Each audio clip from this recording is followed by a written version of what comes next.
एक बार की बात है, एक संत जंगल में कुटिया बनाकर रहते थे और भगवान श्री कृष्ण का भजन करते थे। संत को यकीन था कि एक ना एक दिन मेरे भगवान श्री कृष्ण मुझे साक्षात दर्शन जरूर देंगे। उसी जंगल में एक शिकारी आया। उस शिकारी ने संत की कुटिया देखी।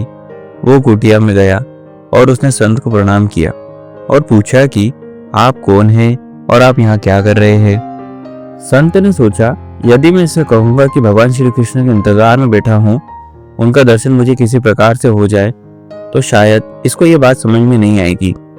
संत ने दूसरा उपाय सोचा। संत ने किरात शिकारी से पूछा, भैया पहले आप बताओ कि आप कौन हो और यहाँ किस लिए आते हो। उस किरात ने कहा कि मैं एक शिकारी हूँ और यहाँ शिकार के लिए आया हूँ। संत ने तुरंत उसी की भाषा में कहा कि मैं भी एक शिकारी हूँ और मैं अपने शिकार के लिए यहाँ आया हूँ।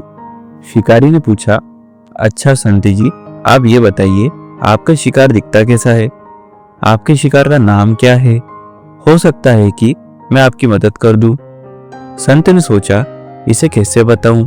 फिर भी संत कहते हैं, मेरे शिकार का नाम है, वो दिखने में बहुत ही सुंदर है, सावरा सलोना है, उसके सिर पर मोर मुकुट है, हाथों में बंसी है। ऐसा कहकर संत जी रोने लगे। किरात बोला, बाबा रोते क्यों हो, मैं आपके शिकार को जब तक ना पकड़ लूं तब तक पानी भी नहीं पीऊंगा और आपके पास नहीं आऊंगा।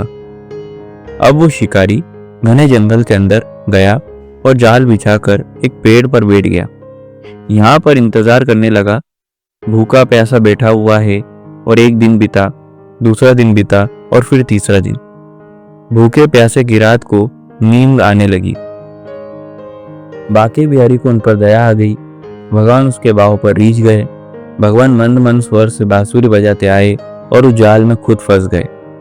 जैसे ही किरात को फंसे हुए शिकार का अनुभव हुआ तो तुरंत नींद से उठा और सावरे भगवान को देखा। जैसा संत ने बताया था, उनका रूप हूबहू वैसा ही था। वो अब जोर जोर से चिल्लाने लगा, मिल गया, शिकार मिल गया। शिकारी ने उसे शिकार को जाल समेत कंधे पर बिठा लिया और शिकारी कहता हुआ जा रहा है, आज 3 दिन के बाद मिले हो, खूब भूखा प्यासा रखा, अब तुम्हें मैं छोड़ने वाला नहीं हूं। शिकारी धीरे धीरे कुटिया की ओर बढ़ रहा था। जैसे ही संत की कुटिया आई तो शिकारी ने आवाज लगाई, बाबा बाबा।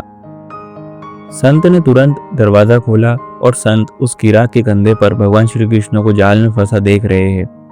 भगवान श्री कृष्ण जाल में फंसे हुए मंद मंद मुस्कुरा रहे हैं। किरात ने कहा, आपका शिकार लाया हूं, मुश्किल से मिले हैं। संत के आज होश उड़ गए। संत किरात के चरणों में गिर पड़े। संत आज फूट फूट कर रोने लगे। संत कहते हैं, मैंने आज तक आपको पाने के लिए अनेक प्रयास किए प्रभु, लेकिन आज आप मुझे इस किरात के कारण मिले हो। भगवान बोले, इस शिकारी का प्रेम तुमसे ज्यादा है, इसका भाव तुम्हारे भाव से ज्यादा है, इसका विश्वास तुम्हारे विश्वास से ज्यादा है।